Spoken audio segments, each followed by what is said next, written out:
Kaya dito guys, maingat sila sa pag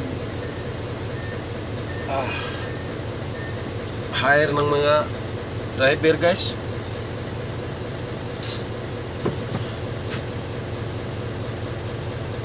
Kasi delikado ang kargamento namin guys, kaya naghanap talaga yung kumpanya namin ng mga driver na experience, maasahan talaga sa pagmamaneho guys. Biruin mo guys na nag-a-apply ako rito guys, 44 years old na ako guys, almost 45 na guys.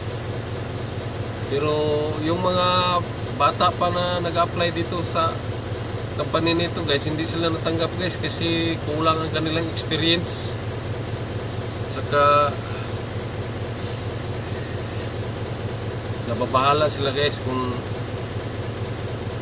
nag-hire sila ng mga baguhan pa, tapos kunting problema lang ng sasakyan na hirapan na sila.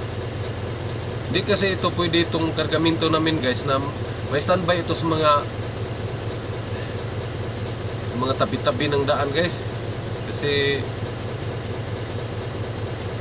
medyo delikado kasi ito guys. Kaya nga nagpapasalamat ako sa Panginoon kahit medyo matanda-tanda na tayo pa rin ako pa rin ang pinili ng company na magdadrive itong trailer truck guys, na maghahaul ng mga chemical sa beer guys. Hindi lang naman dito ang biyahe namin guys,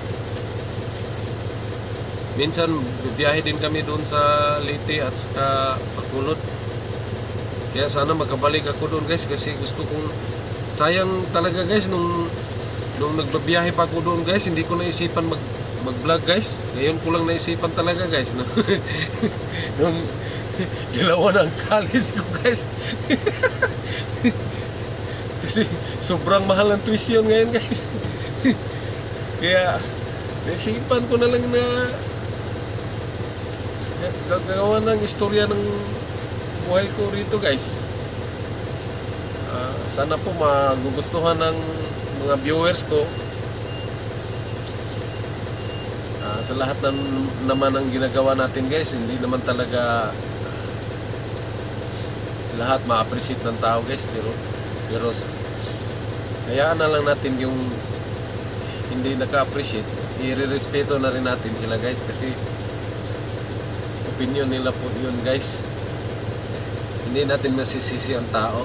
Kahit naman tayo guys, pag may makikita tayong hindi natin gusto, di ba? Magre-react naman tayo. Kaya kahit ano man ang mga comment ng iba na medyo hindi maganda, i-respeto ko pa rin yan guys, kasi galing yan sa kanilang puso guys.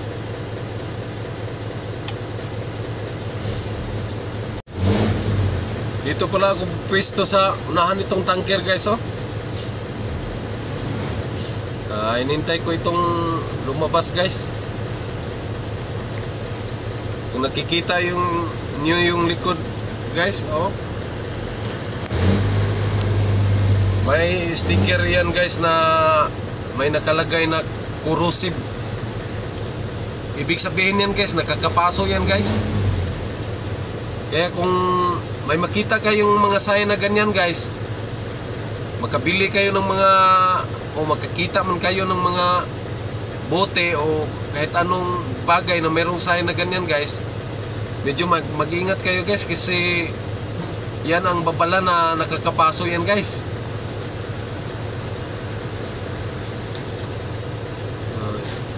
Requirements yan guys, na maglagay talaga kami ng ganyan guys, kasi pag hindi namin nilagyan ng ganyan guys,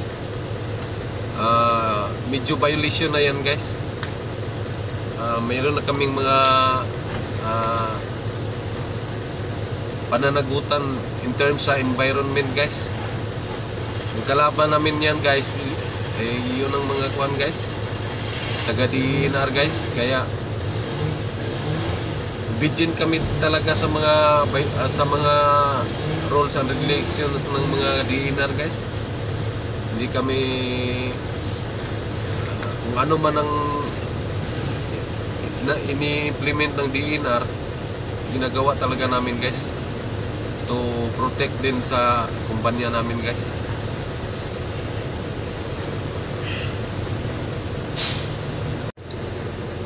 Ayan na guys, umabante na siya guys.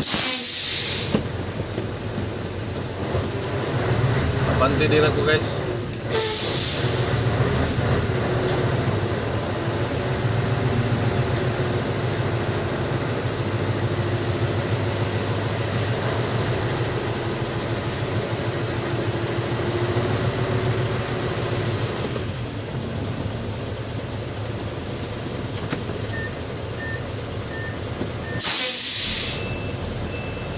Dito na ako guys. Ipapakita ko sa inyo guys kung paano sila nag-load ng isotang guys, yung tinitimbang ko kanina guys. Ayan na guys, oh. Kung nakikita niyo yung una kong video guys, tarima lang yung pinapatungan nila guys, yung nasa taas guys, oh. Pero ngayon, ina-upgrade na nila guys. Meron ng stand na bakal guys. Kasi yung tarima guys, sa Bisaya pa mo, uyog-uyog mo gusto guys. Kaya ginawa nila ng paraan para hindi delikado yung mag-load guys. Pero parang aalog-alog yung kuan guys pa, tarima pag sobrang taas na guys. Tapos natatakot yung nasa taas guys. Yan sir guys, oh. Ipinatong yan ng forklift guys. Medyo matagal pa yung mapuno guys, kasi sobrang laki yan ng tangke na yan guys. 20 tons yung capacity niyan guys. Kaya panoorin nyo mamaya guys kung anong gagawin nila guys. Nag break time pa tayo ngayon guys. Ito pala yung bago kong brake chamber ng guys, ng trailer guys, kasi sira na yung una guys, butas na yung diaphragm guys. Kaya pinapalitan ko guys, kasi medyo delikado pag hindi tayo hihinto agad pag preno natin guys. Kaya kinukondisyon ko kaagad itong sasakyan guys.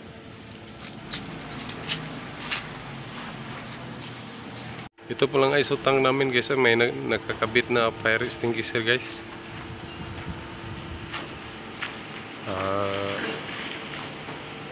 For safety purposes ito guys. Kasi kahit chemicals ito guys, flammable ito guys, pwede itong umaapoy guys. Kaya kinakabitan ng fire extinguisher guys. Di din na nyo aptan do? Aptan ba na ninyo no? Berarti mong inita. Tunggu na drum dia. Hindi ba yan na? Grabe kayong inita ba? Dapat na ana si Ikon. Tupato pa para itong gibuhat niyo sa una ba? No? Asan naman ito? Murag tukuran naman to ka ng murag tubo. Buwan ka nyo. Bitig pamba niya. Buwan lang. Ano? Bisi ba ana? Pak. Tagam naman sila ito. Ha? Tagam naman sila ito. Largo man drum. Mga na ilang pamagi. Lumipat pala kami ng pisto guys, kasi yung sa pinopistuhan nito noon guys, yung sa may malapit sa punong mangga. May bahay kasi doon sa likod guys, tapos na nagrereklamo sila guys kasi medyo mausok ito guys. Pag naglulod guys, umuusok. Kaya yung bahay sa likod ng pader namin guys, nagrereklamo, kaya lumipat kami ng pwesto rito guys.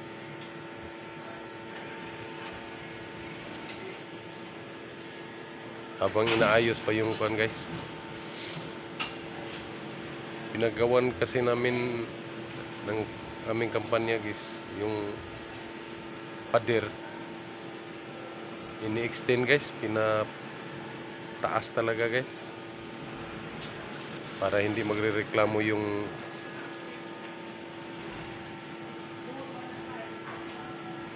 bahay sa likod guys. Pero hindi naman madali guys kasi maraming permit kukunin guys. Maraming requirements sa gobyerno guys sa pagpatayo lang ng bakod guys, bakod na simento. Kaya dito kami pumisto guys sa bandang likod. So guys, dito na kami nakapisto ngayon sa bandang likod nito guys. Ayan na sila guys. Sobrang init dyan guys kasi mainit ngayon guys. Naglulod na yan sila ng isotang guys. Tapos meron naman silang trapal na inilagay sa taas guys, pero mainit pa rin yan guys.